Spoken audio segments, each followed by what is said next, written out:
At 18, Ethan Holloway had $43, a duffel bag, and nobody in the world expecting him to make it. The foster care system had done everything it was legally required to do. His case file was closed. His bed was needed for someone younger. The state handed him a thin folder containing the only official record of his life and wished him luck. Luck, Ethan quickly discovered, was expensive. 3 weeks later, he had slept in parks, behind gas stations, and beneath loading docks. He had washed his clothes in public sinks and stretched a loaf of bread far longer than bread was meant to last. Then, by pure accident, he arrived in a town called Cedar Ridge. Population, barely 4,000. The kind of place where everyone seemed to know everyone else. The kind of place where strangers stood out. On a bulletin board outside the county hall, a faded notice caught his attention. County tax auction. Most of the properties were empty lots and condemned houses. The final listing was different. Former Cedar Ridge Fire Hall, number 7. Minimum bid, $10. Ethan read the notice 3 times. $10 was nearly all he had left. Buying an abandoned building was probably the worst decision a homeless 18-year-old could make. The next morning, he did it anyway. Nobody else placed a bid. Nobody wanted the old fire hall. The roof leaked. The windows were shattered. The plumbing was disconnected. Most people in town believed the building should have been demolished years ago. For $10, Ethan became its owner. What he didn't know was that hidden behind a row of rusted lockers at the back of the building stood a wall that wasn't supposed to be there. Behind that wall waited a sealed room. Inside that room was a secret an old fire chief had protected for nearly 18 years. A secret connected to Ethan's own past. A secret that would reveal who his parents really were, and why an entire town had been waiting for him without ever knowing his name. The woman across the desk kept pushing the tissue box toward Ethan, even though he wasn't crying. He sat quietly in the hard plastic chair and listened while she explained what he already knew. "You turned 18 last week," she said gently. "Your placement officially ends Friday." Ethan nodded. The office smelled like printer toner and old coffee.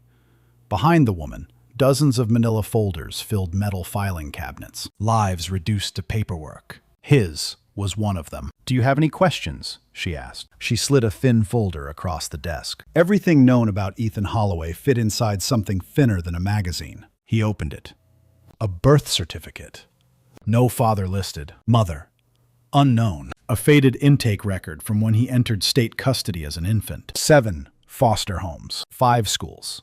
18 years. A handful of pages. "That's it?" Ethan asked. The woman looked uncomfortable. "It's everything we have." A few minutes later, she handed him a check. $43. His remaining allowance balance. The final thing the system owed him. By sunset, he was carrying everything he owned inside a worn duffel bag. The first week wasn't terrible. At first, he still believed something would work out. A job. A room. A miracle.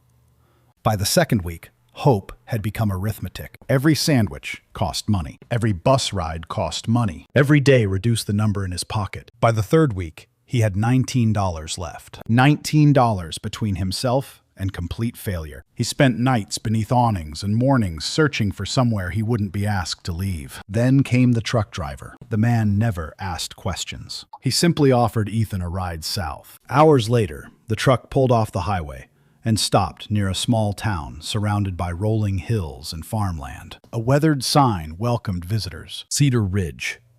Population 4,183. The driver pointed toward Main Street. "Good luck, kid."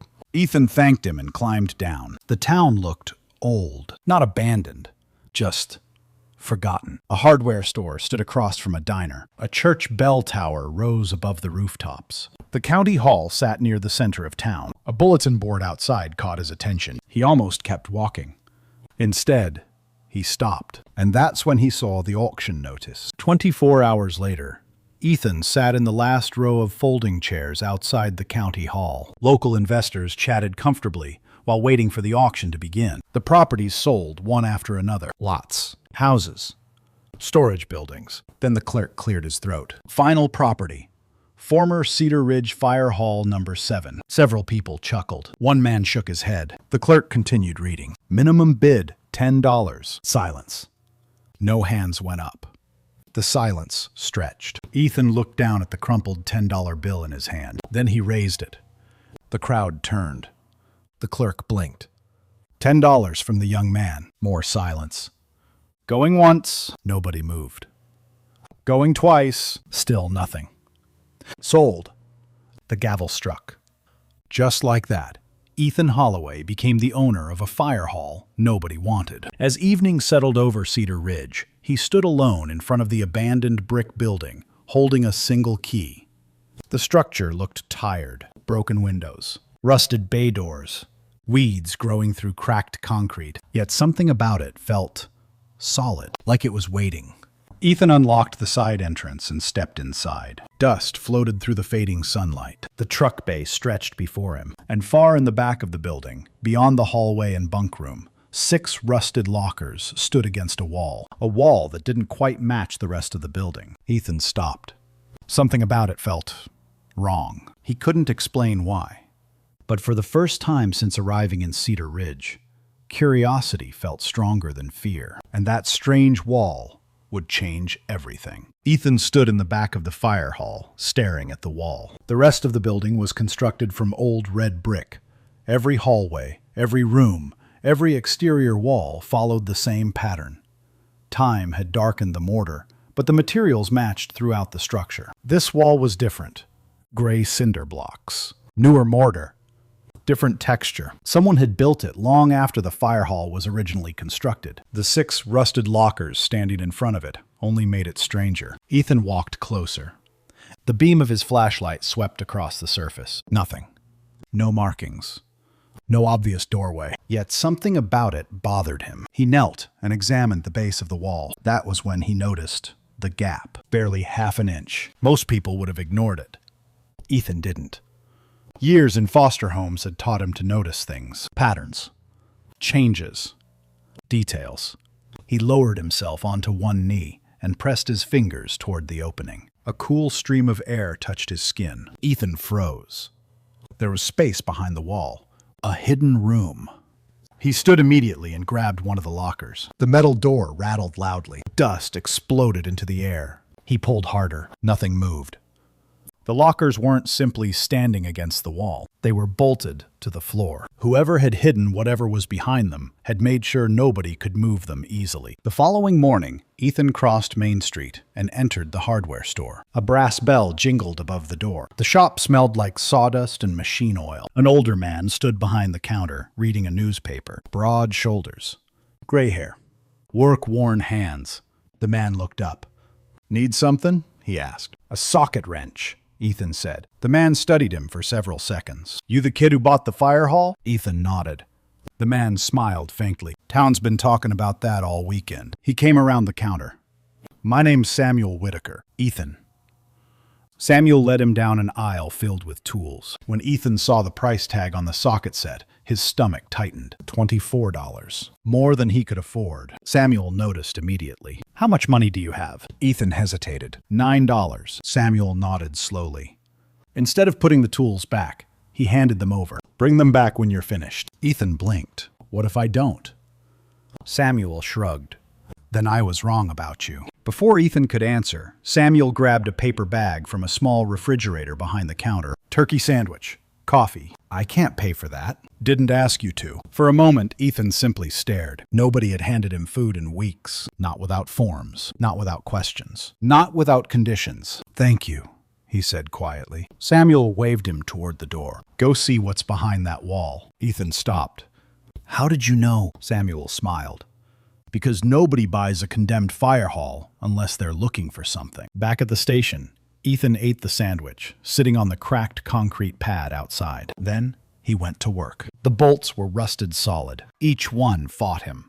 The first took nearly 20 minutes. The second took 15. Sweat soaked through his shirt. His hands blistered. But by afternoon, the first locker came free. Then the second. Then the third. One by one, he dragged them aside. The screech of steel against concrete echoed through the empty building. Finally, the last locker moved. The entire wall stood exposed. And there, exactly where Ethan had hoped and feared it would be, was a door. A heavy steel door painted red. Most of the paint had peeled away years ago. Faded white letters remained visible across the center. Chief. Ethan stared. His heartbeat quickened. He tried the handle. Locked. The key from the auction didn't fit. For several seconds, he considered walking away. Then he grabbed the pry bar. The metal groaned. The frame resisted. Dust drifted from the hinges. On the third pull, something snapped. The lock broke. The door slowly swung inward. A rush of cool air spilled out into the hallway. The smell of old paper, dust, and time. Ethan raised his flashlight. Beyond the doorway sat a perfectly preserved office, a desk, filing cabinets, photographs covering the walls, a leather-bound journal resting open on the desk, as though someone had stood up and walked away only yesterday. Ethan stepped inside. The journal lay waiting beneath a layer of dust, and written across the first visible page were two names he had never seen before: Nathan Holloway, Abigail Holloway. Ethan stood motionless in the hidden office. Dust floated through the beam of his flashlight. The room felt untouched by time. A metal desk sat against the far wall. Filing cabinets lined one side of the room. Framed photographs covered nearly every available space. Men and women in firefighter uniforms stared back at him from decades past. But Ethan's attention remained fixed on the journal. Nathan Holloway, Abigail Holloway.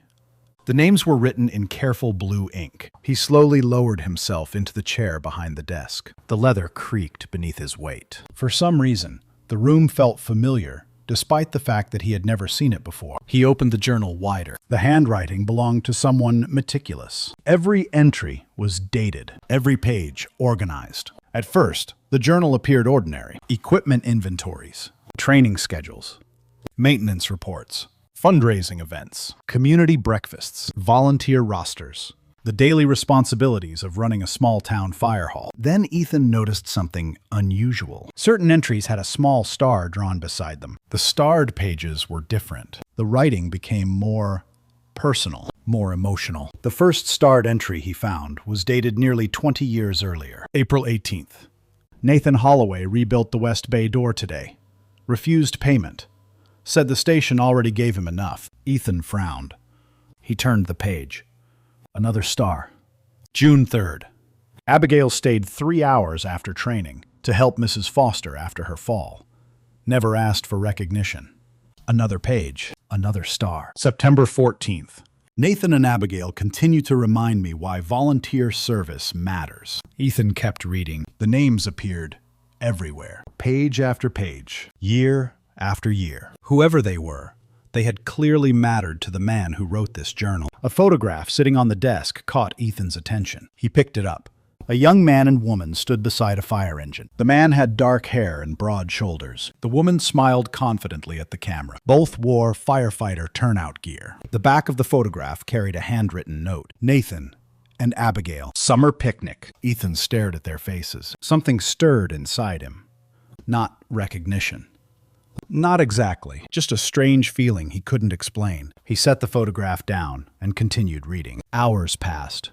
The sunlight outside gradually faded. Then, the journal changed. The tone became darker, the entries shorter, tenser. Anxiety seemed to seep through the ink itself. One entry immediately caught Ethan's attention. October 14th. School alarm received at 11:17 a.m. Multiple children trapped. Volunteers responded immediately. Nathan and Abigail entered first. Ethan's chest tightened. He turned the page. The handwriting looked shakier. 14 children survived. Nathan and Abigail did not. The words hit him like a physical blow. He read the sentence again and again. The room suddenly felt smaller, quieter. The next several pages documented grief, funerals, memorial services, community gatherings, people bringing flowers to the station, children writing letters, the entire town mourning. Ethan swallowed hard. He didn't understand why the story affected him so strongly. The names meant nothing to him, or at least they should have. Yet he couldn't stop reading. As the years passed in the journal, a new pattern emerged. The fire chief wrote less about the station, more about a search, phone calls, state agencies, lawyers, private investigators, missing records, closed doors, repeated frustrations. One phrase appeared again and again. The boy. I've called again. No answer. Still searching for the boy. The trail has gone cold. We'll continue searching for the boy. Ethan sat forward. Who was the boy? And why had this man spent years trying to find him? Near the end of the journal, the handwriting became noticeably older. The lines wavered. The letters lost their sharpness. One final starred entry appeared near the back. Ethan turned to it. The date was only a few weeks before the journal ended. He read the final sentence slowly. If the boy ever comes looking, everything is here. Ethan stared at the page. The room was completely silent. No sound except his own breathing. Everything is here. His eyes slowly lifted from the journal. Across the room sat two filing cabinets. One drawer near the bottom remained slightly open. Inside, folders waited in perfect rows. Suddenly, Ethan had a feeling that whatever he was searching for had not ended with the journal. It had only begun. He stood and crossed the room. The drawer slid open with a metallic scrape. Dozens of folders filled the cabinet. Equipment records, financial reports, insurance documents. Then, near the very back, one tab caught his eye. The handwriting matched the journal. Large block letters. Holloway family. Urgent. Ethan's hand froze above the folder. His heartbeat echoed in the silent office. Slowly, he pulled it free. For several seconds, Ethan simply stared at the folder. The words written on the tab seemed unreal. Holloway family. Urgent. The office was silent, except for the faint hum of wind outside the building. His fingers tightened around the folder. Slowly, he carried it back to the desk. The old chair creaked as he sat down. The folder looked ordinary. A faded manila file. Slightly worn edges. Nothing special. Yet somehow, it felt heavier than everything else he had found inside the hidden office. Ethan took a slow breath and opened it. 3 items rested inside. Nothing more. Nothing less. Each had been carefully arranged, waiting. The first item was a photograph. He lifted it carefully. A newborn baby slept inside a hospital bassinet. The child was wrapped in a white blanket with blue stripes. A hospital tag hung from the side. Baby Boy Holloway. March 2006. The photograph trembled slightly in Ethan's hand. The baby looked impossibly small. Tiny fingers, round cheeks, closed eyes. He stared at it longer than he meant to. Something about the image felt strangely familiar. He reached into his wallet. Inside was the only photograph he had ever owned. A faded picture included in his foster care records. A toddler sitting on a linoleum floor. No parents. No family. Just a child. Ethan placed both photographs side by side on the desk. His pulse quickened. The ears. The shape of the nose. The slight curve of the mouth. The resemblance was unmistakable. He slowly set the photographs down. Then he reached for the second item, a newspaper clipping. The paper had yellowed with age. Its edges had become brittle. Across the top ran a bold headline. 2 volunteer firefighters die saving children in school fire. Beneath the headline was a photograph of a burning school building. Smoke poured from shattered windows. Emergency vehicles crowded the street. Below the image appeared 2 portraits. A man. A woman. Nathan Holloway. Abigail Holloway. The same couple from the photograph on the desk. The same names from the journal. Ethan swallowed. His eyes moved lower, toward the article text. He read slowly. Volunteer firefighters Nathan Holloway and Abigail Holloway lost their lives during rescue efforts after a fire at Willow Creek Elementary School. 14 children survived. Both volunteers are survived by their 6-month-old son. Ethan stopped reading. The room seemed to tilt slightly. His eyes returned to the sentence, their 6-month-old son. His gaze drifted farther down. The article continued. Marcus. Number. Not Marcus. That wasn't his story anymore. The name printed there was different. Ethan Thomas Holloway. Age 6 months. Ethan stared. Then read it again. And again. Ethan Thomas Holloway. His name.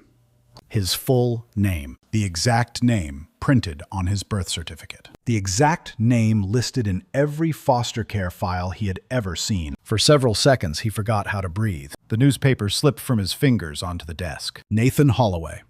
Abigail Holloway. The firefighters. The heroes. The people who had died saving 14 children. They weren't strangers.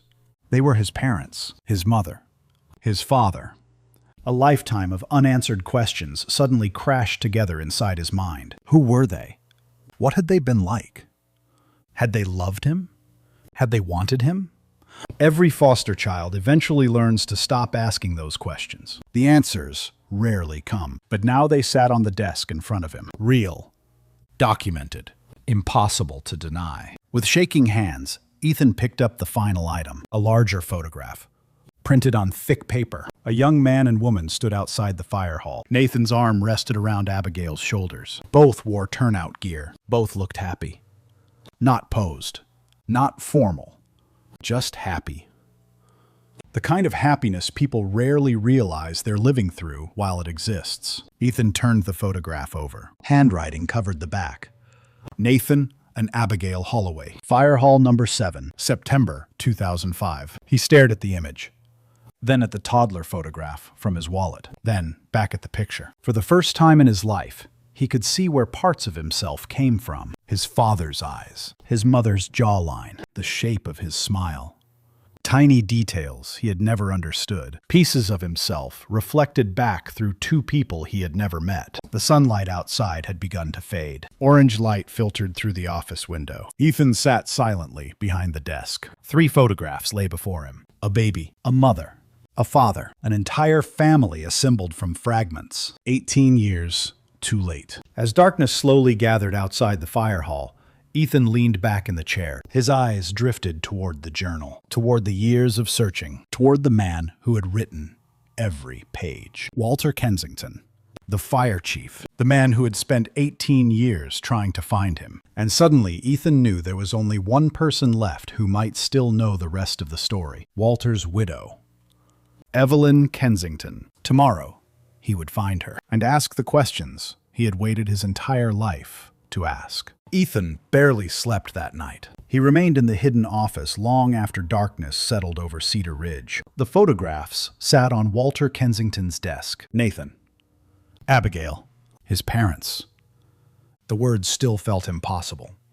Every few minutes he found himself looking back at their faces, as if they might disappear when he wasn't paying attention. But they remained there. Real. Permanent.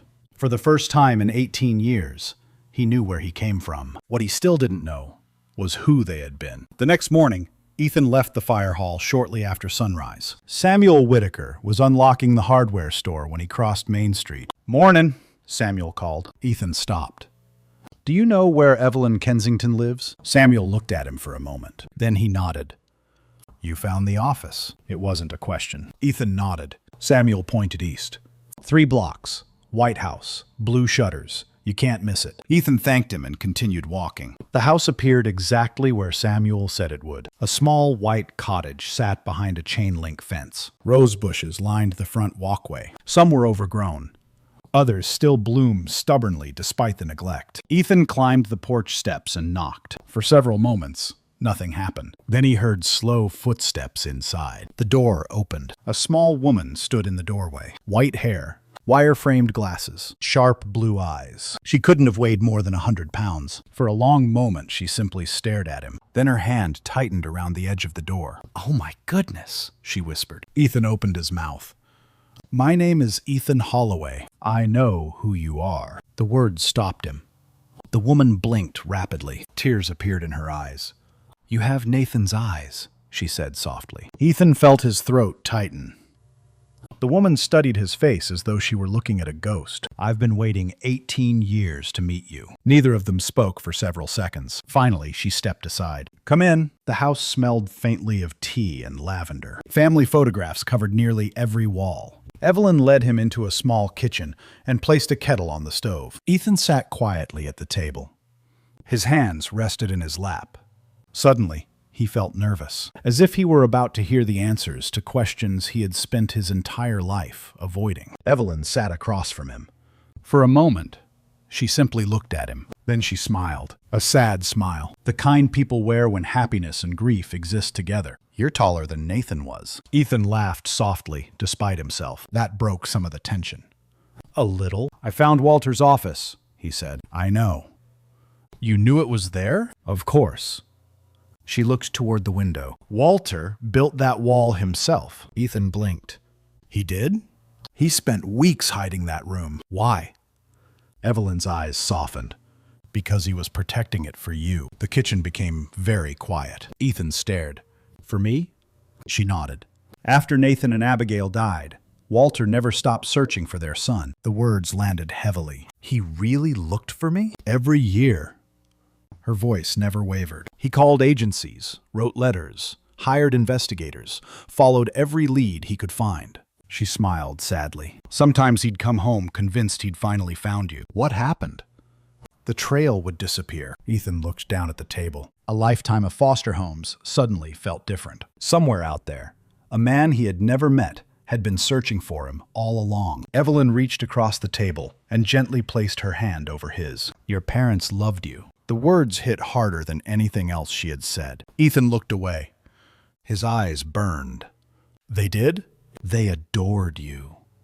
Evelyn smiled through tears. Abigail used to bring you to the fire hall during training sessions. A laugh escaped her. Walter kept toys in his office because of you. Ethan stared.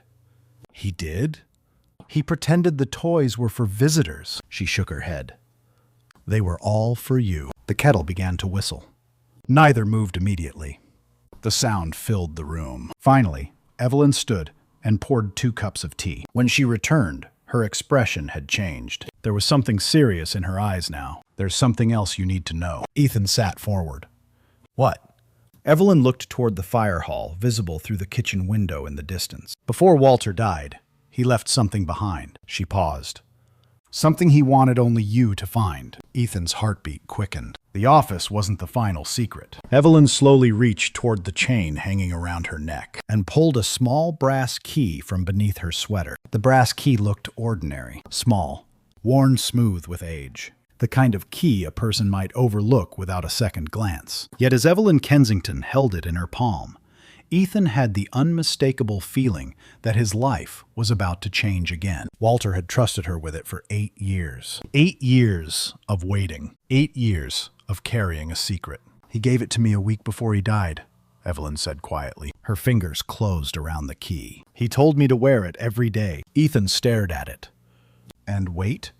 A small smile touched her face. And wait. The two of them sat in silence for a moment. Then Evelyn rose from the table. Let's go. 20 minutes later, they stood together inside the hidden office. The room felt different now. Less like a mystery, more like a conversation waiting to be finished. Sunlight filtered through the small window near the ceiling. Dust floated through the golden beams. The photographs of firefighters watched from the walls. Evelyn walked around Walter's desk and pointed downward. There.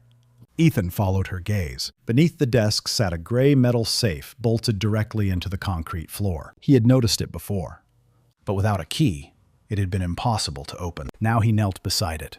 The brass key felt cold in his hand. His heart pounded. What did Walter say was inside? Evelyn lowered herself carefully into the chair. He said everything you would need. Ethan frowned. Everything? He wasn't a man who exaggerated. The key slid into the lock. For a moment it resisted. Then it turned. A sharp click echoed through the office. The safe door slowly opened. Inside were 3 items. Nothing more. Nothing less. Each had been placed carefully, deliberately, as though Walter had arranged them knowing this exact moment would someday arrive. The first item was a dark leather folder. The second was a thick manila envelope. The third was a white envelope sealed with faded wax. Across the front, written in Walter's neat handwriting, were 2 words, Ethan Holloway. Ethan stared at his name. His throat tightened. But first, he reached for the leather folder. Inside lay property documents, deeds, county records, legal paperwork. He flipped through the pages slowly, then stopped. His eyes widened. The abandoned fire hall had never truly been abandoned. 12 years earlier, Walter Kensington had purchased the property outright from the county, paid in full, no loans, no financing, no partners. The purchase price was listed clearly, $22,000. Ethan looked up. He bought the whole building? Evelyn nodded. With his pension. The words stunned him. He spent his retirement savings on this? He believed one day you would come. Ethan stared back at the documents. Near the bottom of the final page was a trust agreement. The beneficiary's name appeared in bold print. Ethan Thomas Holloway. His hands began to shake. The fire hall wasn't merely his because of the auction. Walter had legally left it to him years ago. The auction had only covered unpaid taxes. The building had always been intended for him. For several moments, Ethan couldn't speak. Finally, he opened the second envelope. Bank statements filled the folder. Contribution records, trust documents, account summaries. At first, the numbers meant nothing. Then one page caught his attention. Current balance, $327,418.63. Ethan blinked, then looked again. $327,000. The number remained unchanged. He flipped through the records. Hundreds of deposits, thousands of entries.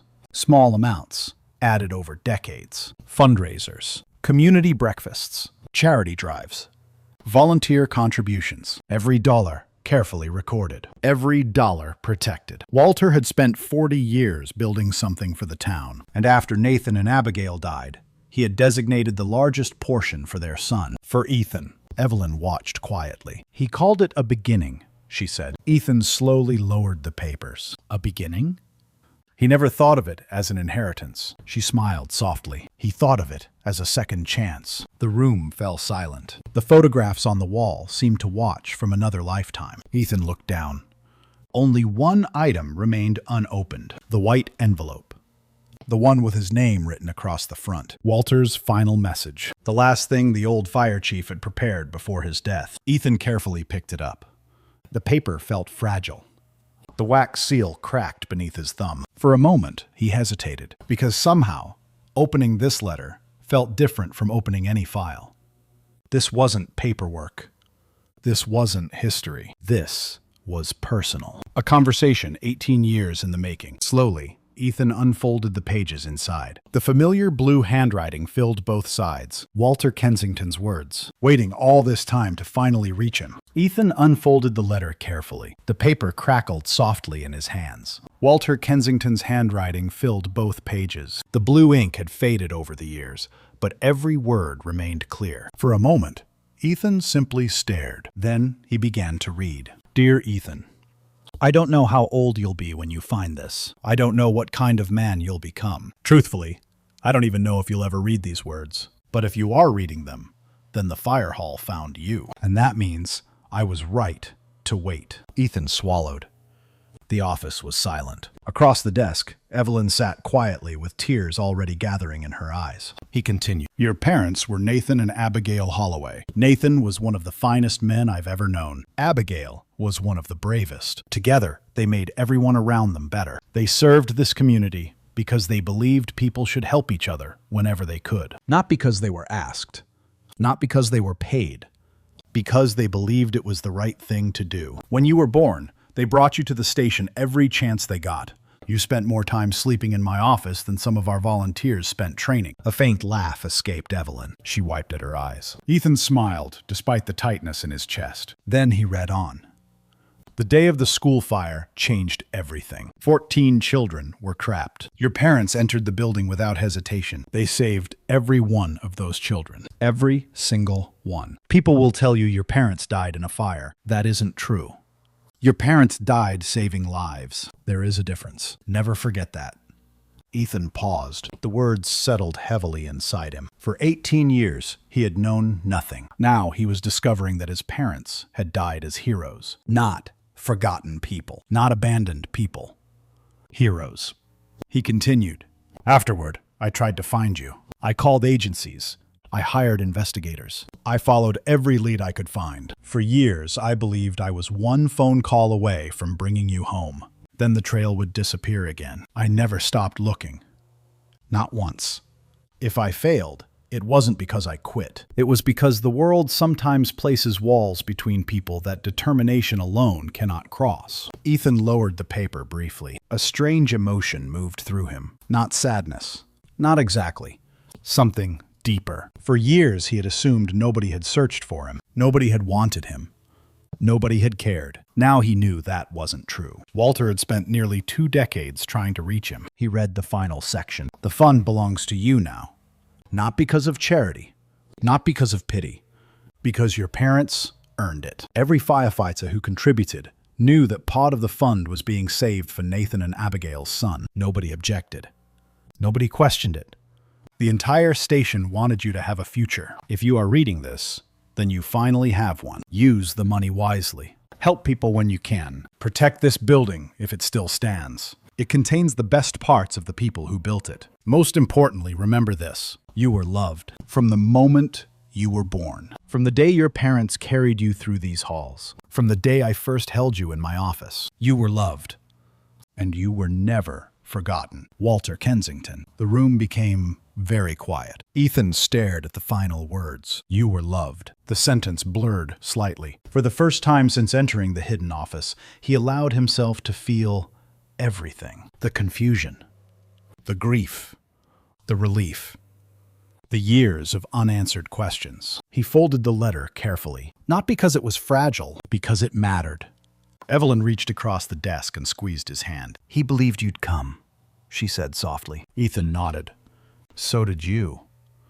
Every single year. For a while, neither spoke. The late afternoon sunlight drifted across the room. Finally, Ethan gathered the trust documents and the bank records. The next morning, he visited Pioneer Valley Savings Bank. The manager spent nearly half an hour verifying identities, signatures, and trust paperwork. When everything was finished, the man removed his glasses and smiled. Congratulations, Mr. Holloway. Ethan wasn't sure congratulations was the right word. The manager turned the monitor toward him. Current balance, $327,418.63. The number looked unreal. Ethan withdrew only a small amount for immediate expenses. The rest remained untouched. When he stepped outside, sunlight reflected off the windows of Main Street. For the first time in weeks, maybe years, he felt something unfamiliar. Possibility. Then he noticed a black SUV parked beside the fire hall. A man in an expensive gray suit stood near the entrance. Another man carrying a briefcase stood beside him. Both were waiting. The suited man stepped forward. Mr. Holloway? Ethan nodded cautiously. The man offered a business card. My name is Bradford Mercer. Something in his expression immediately put Ethan on guard. I believe we need to discuss ownership of your fire hall. Ethan looked from the business card to the man holding it. Bradford Mercer appeared to be in his late 50s. Everything about him seemed expensive. His suit, his watch, his polished shoes. The black SUV parked beside the curb. Beside him stood a younger man carrying a leather briefcase. An attorney, Ethan guessed. Ownership? Ethan asked. Bradford nodded. I'm a commercial developer. His eyes drifted toward the fire hall. I've been working on a redevelopment project in this area for nearly 3 years. Ethan already disliked where the conversation was heading. The fire hall sits on a valuable parcel of land. It's not for sale. Bradford smiled politely. Everything is for sale. Ethan folded his arms. This isn't. The older man seemed unsurprised. As I understand it, you acquired the property through a county tax auction. I did. There may have been complications involving the title. The attorney opened his briefcase. Several documents appeared. We've filed a petition requesting a review of ownership. Ethan felt his stomach tighten. For a brief moment, old fears returned. The fears he knew too well. The feeling that something important could be taken away without warning, without explanation. Just as foster homes had disappeared, schools had disappeared, people had disappeared. But this time felt different. This time, he wasn't a child. This time, he had answers and documents. Wait here, Ethan said. He walked into the fire hall, past the truck bay, past the hidden office, straight to Walter's desk. Minutes later, he returned, carrying the leather folder from the safe. Bradford's attorney accepted it. The man began reading. At first, his expression remained neutral. Then his eyebrows lifted. He turned pages. Read more carefully. Checked signatures. Examined seals. Read again. Several minutes passed. Finally, he closed the folder. Then he looked directly at Bradford. There isn't a claim. Bradford frowned. What? The deed is valid.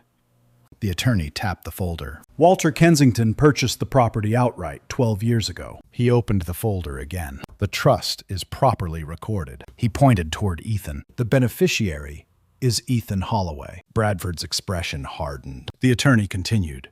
The tax auction only addressed delinquent taxes. Silence settled over the sidewalk. The property belongs to him. For a long moment, nobody spoke. Then Ethan remembered something. He turned and walked back into the office. A few moments later, he returned, carrying another folder, one filled with contribution records from Walter's community fund. Before you leave, Ethan said, there's something you should see. Bradford looked annoyed, but curiosity won. Ethan opened the folder on the hood of the SUV. Pages covered in decades of handwriting. Names. Dates. Contributions. Donations. Volunteer records. He turned several pages, then stopped. There. Bradford looked down. His eyes narrowed. George Mercer. The name appeared again and again. Monthly donations. Year after year. Small amounts. $20, $50, sometimes more. Bradford's expression changed. My father. The words hit harder than anything else she had said. He volunteered here. Bradford stared at the records. Ethan turned another page, then another, until he found a second entry. This one, in Walter's personal ledger. September 1992. College tuition assistance. Authorized by Chief Walter Kensington. Recipient, Bradford Mercer. For a moment, Bradford didn't move. The color slowly drained from his face. He read the line again and again. My college? Ethan nodded. The community fund paid for part of it. The attorney quietly stepped back. The legal dispute had suddenly become something else. Something personal. Bradford rested both hands on the SUV. His eyes remained fixed on the page. I never knew. Most people didn't. Ethan closed the folder gently. That was the point. The silence that followed felt different. Not hostile, not angry, just heavy. Eventually, the attorney cleared his throat. I'll withdraw the petition. Bradford barely seemed to hear him. The attorney left. The black sedan pulled away. Soon only Ethan and Bradford remained. The developer slowly sat on the front steps of the fire hall. For a long time, he stared at the cracked concrete. Finally, he spoke. My father died when I was 19. Ethan sat beside him. Neither looked at the other. Heart attack during a training exercise. Bradford rubbed his hands together. I blamed this place. His voice was quiet now. I left Cedar Ridge and never came back for 15 years. The fire hall stood silently behind them. I thought if the building disappeared, maybe the memories would disappear too. Ethan understood that feeling, more than he wanted to admit. Bradford looked toward the old brick walls, toward the bay doors, toward the hidden office he knew nothing about until today. The strange thing is, he said softly, the people we try hardest to forget are usually the ones who shaped us the most. The afternoon sun stretched long shadows across Main Street. Ethan looked at the fire hall, at everything Walter had protected, at everything his parents had left behind, at everything he had only just discovered. What are you going to do with it? Bradford asked. Ethan followed his gaze. The answer came surprisingly easily. No hesitation.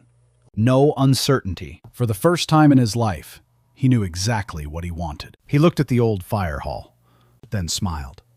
I'm going to rebuild it. And for the first time since arriving in Cedar Ridge, he realized he wasn't simply protecting a building. He was building a future. The next morning, Ethan stood in the middle of the truck bay with a broom in one hand and a notebook in the other. Sunlight streamed through broken windows. Dust covered nearly every surface. The roof still leaked when it rained. The plumbing barely functioned. The electrical system hadn't worked in years. Most people would have seen a disaster. Ethan saw potential. For the first time in his life, he wasn't trying to survive one more day. He was trying to build something. Samuel Whitaker arrived shortly after sunrise, carrying a toolbox and 2 cups of coffee. You ready? He asked. Ethan looked around the building. No. Samuel grinned. Good. That means you're paying attention. The work began immediately. Broken glass disappeared first. Then, damaged drywall. Then years of neglect. Every day revealed another problem. And another solution. Samuel taught Ethan everything he knew. How to frame walls. How to hang drywall. How to measure twice before cutting once. How to recognize when something looked straight but wasn't. Some lessons had nothing to do with construction. Those turned out to be the most important ones. 3 weeks into the project, The water service returned. Rust-colored water exploded from the faucets before finally running clear. Ethan stood in the kitchen sink, watching clean water flow. It felt like a victory, a small one, but real. Electricity followed soon afterward. The evening the power returned. Ethan stood in the truck bay and flipped the main switch. One fluorescent light flickered, then another, then another. The entire building slowly filled with light. For several moments, he simply stood there, staring. The fire hall no longer looked abandoned. It looked alive. Word spread quickly through Cedar Ridge. At first, people stopped by only to look. Then, they started helping. A retired electrician volunteered to update the wiring. A plumber replaced damaged pipes. A woman who owned the garden center brought flowers for the front entrance. Nobody asked for payment. Nobody expected recognition. The spirit that had built the community fund seemed to live inside the town itself. One afternoon, Ethan made copies of Walter's records, the contribution lists, the assistance records, the decades of anonymous generosity. He posted them on the community bulletin board outside the county hall. The reaction surprised everyone. People began arriving at the fire hall carrying stories. An older couple explained how an anonymous check had saved their home during a difficult winter. A woman revealed that Walter's fund had covered her mother's surgery years earlier. A former student described how college tuition had arrived when his family could never have afforded it. Every story sounded different, yet all of them shared the same ending. Someone had helped. Nobody had taken credit. Within weeks, the town's view of the fire hall changed. It was no longer a ruined building. It became a symbol, a reminder. A piece of Cedar Ridge's history. Evelyn Kensington visited nearly every day. She arrived carrying a cane and a thermos of tea. Most afternoons, she sat in a folding chair inside the truck bay, watching the work. Whenever Ethan had questions about his parents, she answered them. She told stories about Nathan teaching new volunteers how to repair equipment. Stories about Abigail treating frightened children after emergencies. Stories about the way they laughed together. The more Ethan learned, the more real they became. They stopped feeling like names in a newspaper article. They became family. One afternoon, Evelyn stood inside a small room near the back of the building. Fresh drywall covered the walls. A new window overlooked the garden. A kitchenette occupied one corner. She turned slowly. "This is beautiful." Ethan smiled. "I was hoping you'd move in." Evelyn stared. "What?" "The apartment," he shrugged. "You shouldn't be living alone." For several seconds, she said nothing. Then tears filled her eyes. "I think Walter would approve." The following week, she moved in. Soon, curtains appeared. Books filled shelves. Plants occupied the windowsill. Your parents loved you. At night, Ethan often sat in Walter's office reviewing plans. Not for the building. For the future. The trust had given him security, but Walter's letter had given him purpose. One evening, he opened a blank notebook. Across the first page, he wrote 4 words. The Walter Kensington Community Fund. The same mission, the same principles, the same quiet commitment to helping people. Only now, it would continue under new hands. Ethan looked around the office, at the photographs, at the journal, at the life Walter had spent building. Then he smiled. The fire hall wasn't the only thing being rebuilt. So was he. And for the first time, the future felt larger than the past. By early spring, the fire hall barely resembled the building Ethan Holloway had purchased for $10. The broken windows were gone. The walls stood straight and clean. Fresh paint covered the old scars left by years of neglect. The plumbing worked. The lights stayed on. And for the first time in nearly a decade, people no longer referred to the building as abandoned. They called it Fire Hall Number 7 again, the way they always had before it closed. One Saturday morning, Ethan sat in Walter Kensington's office, reviewing paperwork for the newly established Walter Kensington Community Fund. The first application rested on his desk. A single mother whose furnace had failed during the winter. Insurance wouldn't cover the repairs. The county assistance program was backed up for months. The amount requested was modest. $700. Ethan signed the approval form. Then he paused.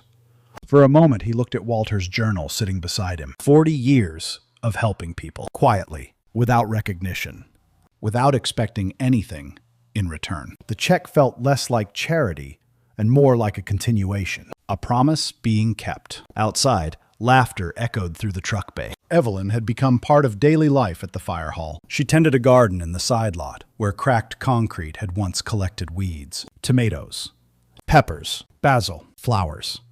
The empty space now grew things, just like the rest of the building, just like Ethan. Community college classes filled his mornings. Structural engineering, business management, construction planning. He studied at the kitchen table before beginning work each day, not because anyone expected him to, because for the first time, he expected something from himself. In April, a familiar pickup truck appeared outside the fire hall. Bradford Mercer stepped out carrying lumber. No suit, no attorney, no SUV. Just work boots and building materials. Without a word, he helped unload the wood. When the truck was empty, he nodded toward the building. "My father would have liked what you're doing here." Ethan smiled. "Thank you." Bradford returned the following week with drywall. The week after that, with paint. He never stayed long. He never asked for recognition. Some debts are repaid quietly, just like the kindness that created them. As summer approached, Ethan prepared for something he had been planning for months. A memorial.